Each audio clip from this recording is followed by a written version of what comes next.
How many of you know the person sitting next to you from before today? Interesting. So, do you remember the first conversation you ever had with that person? You know, conversations are links, okay? Let's imagine every conversation to be a tiny metal link. And every time you talk to a stranger, a metal link is formed. And every conversation that you have after that moment, the link gets stronger and stronger. And every day, each one of us meets so many strangers. The grocery guy, the cab guy, maybe the receptionist at a new office you went to. And with every conversation, we build new links. Until finally at the end, we've created a kind of massive World Wide Web of conversation. World Wide Web. It's a catchy word. I think I've heard that somewhere. That's it, right? A conversation. It's a fascinating thing. A conversation is an adventure. A conversation gives you a whole new perspective. A conversation opens a door. Conversations can make war, and conversations can make peace. And conversations define who we are as a human race. And think about this. Every single person in your life was once a stranger to you. And you knew nothing about them until you had that first conversation. So I'm here today to tell you to talk to strangers and to have a conversation. And I'm here to tell you how. 7 ways that you can make a conversation with almost anyone. I'm a radio presenter and I love talking to people. I do, I love it. And I'm so glad that I do it for a living. Here's what my day is like, right? Every single morning I go into an empty room and I put on a mic and I have a conversation with 1.6 million people that I can't see. Yeah. You know what the hardest part is though? It's time. In a 4-hour show, I get 20 minutes. That's all the talk there is. And in 20 minutes, I have to convince you that I am your best friend. How do I do that? How do I establish a connection? I have 20 minutes to inform you, to excite you, to engage with you, but most importantly, 20 out of the 20 times that I switch on that mic, I have to leave a smile on your face. Except, I can't see you, I know nothing about you, and I have no way of gauging your reactions. How do you do it? How do you talk to a stranger? Well, my 9 years in radio have taught me these simple little tricks. Strangers, they are everywhere. And we've always been told, don't talk to strangers. But I beg to differ. Every stranger comes with an opportunity to learn something new, an opportunity to have an experience you've never had, or hear a story that you've never heard before. And you've had that moment, right?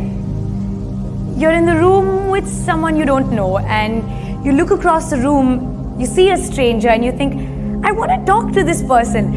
And you can almost hear the first word, but it just won't come out. It kind of gets stuck about here. It kind of goes up and down, and you don't know. You know what? Here's my advice. Just say it. What's the worst that can happen? They won't talk to you? Well, they're not talking to you now. The first word, floodgates. I truly believe that the first word acts as a floodgate. You know, once you said the first word, everything else just flows. So keep it simple. A hi, a hey, a hello. And do what every good bowler does. Just gather the enthusiasm, the positivity, the energy, put on a big smile and say, hi. I know, there's going to be that strange moment right now. Turn to someone sitting next to you, stick your hand out and say hello. Go on. I love the awkward laugh. Why is she making us do this? The first word, floodgates. Here's a challenge we face every day.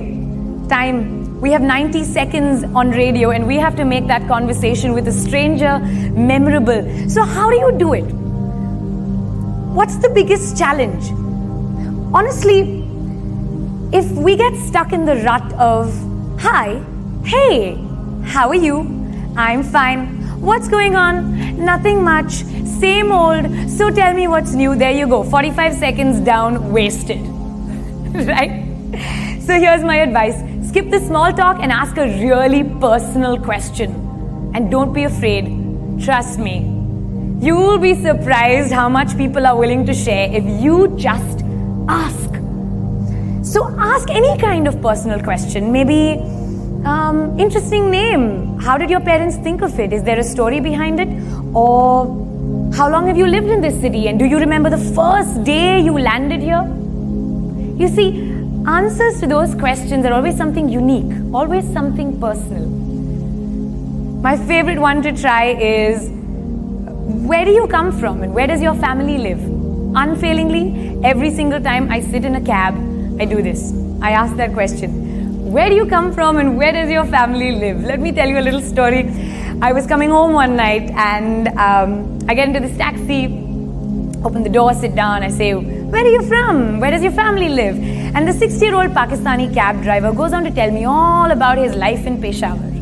We talk about politics, we talk about music, family, his wife, his farm. And 20 minutes later, he is convinced that I am the perfect bride for his 26-year-old college-educated son from Peshawar. And as I'm getting out of the taxi, he's taking out a passport-sized photograph with this look of enthusiasm. I have to say it was a very difficult goodbye. But the moral of the story really is, what starts with a hello can end with a marriage proposal. And that is a warning. Step 3. Find the me toos. Have you ever met someone who starts a conversation like they're starting a debate? I'm from Delhi. I hate Delhi. Yeah, nothing kills a conversation like a negative. When you meet someone for the first time, make an effort to find the one thing that you and that other person might have in common. When you start at that point and then move outward from there, you will find that all of a sudden the conversation becomes a lot easier. And that's because the both of you are suddenly on the same side of something. And that's a really powerful feeling. Now, what could you possibly have in common with a stranger, you ask? It could be anything, right? You're both in the same place at the same time. Maybe you're from the same country. Maybe you both like the winter, or you're longing for it to rain. I don't know, you'll find something. When you find a me too, you automatically have a kind of buy-in from the other person. Trust me, that's helpful. Pay a unique compliment. I read somewhere that people will forget what you do and they'll forget what you say, but they will never forget how you made them feel. So be generous and go out and give someone a nice, full compliment. So I have this belief about a compliment immunity meter, and it comes from this experience I had where I met this gorgeous supermodel, right? And I look at her and I say, wow, you're beautiful. And there is no reaction on her face. And I think to myself, how? That's when I realized she is immune to the word beautiful. She's probably heard it 100,000 times today. And if she's on social media, she's heard it 1,000,000 times today. There are some words that each of us have developed an immunity to. It could be nice, it could be awesome, it could be cool. Stay away from these. Try and construct a compliment that's unique and genuine, and you don't have to lie. Really. When you look at someone and say, I love how when you smile, it's like your nose smiles and then your eyes smile and your ears smile, even your forehead smiles, and suddenly the whole person is just smiling. You see, I hope that's a compliment you're not going to forget for a while. Pay a unique and genuine compliment. Ask for an opinion. All of us have opinions, trust me, and we all want them to be heard, and everybody wants validation. So go on and ask for an opinion, and that's when you open up a two-way street.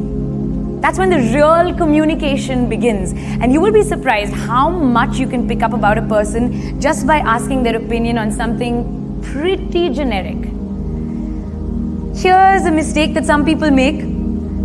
They ask your opinion about something really difficult. It feels almost intimidating. If I'm in a room full of very well-informed people and someone was to come up to me and say, "So what do you think about the way the oil prices have affected the real estate market in Dubai?"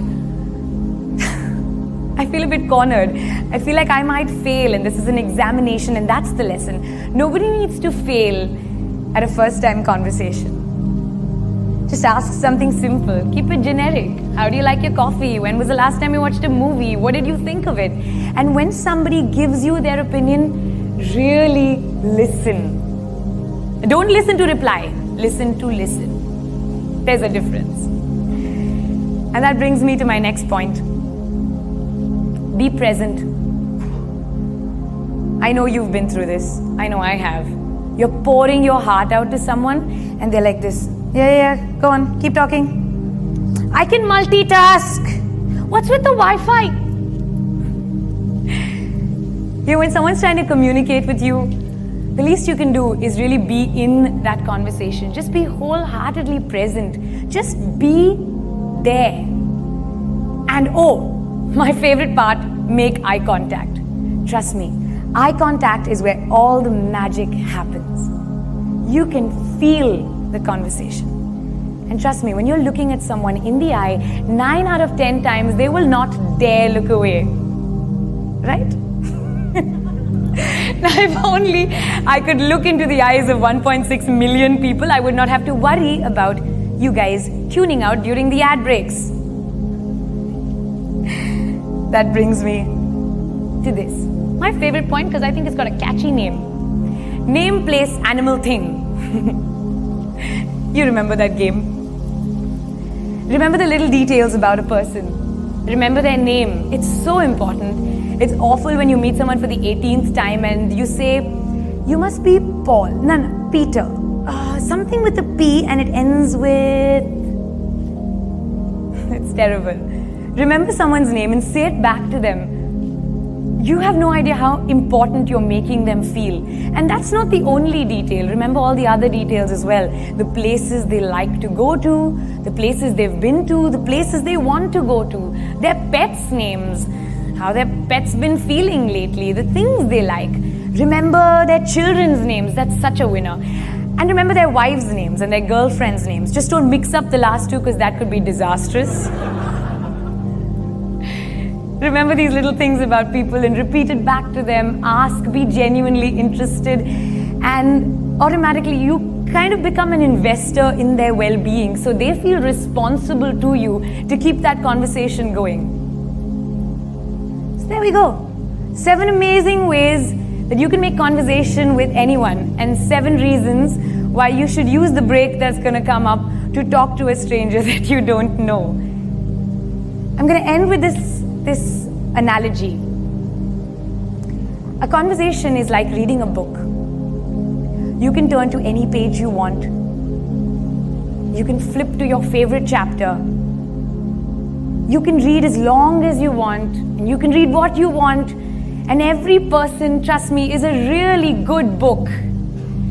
And it saddens me so much that entire human lives are being boiled down to 140 characters and catchy headlines, because that's not what we are. We are not abridged versions. We are entire human stories. We deserve more from each other. So what are you going to do in this big world that we call the library?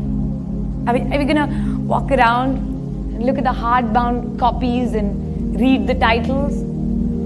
Or are you going to actually reach for a book, open a page and start reading a story. You decide.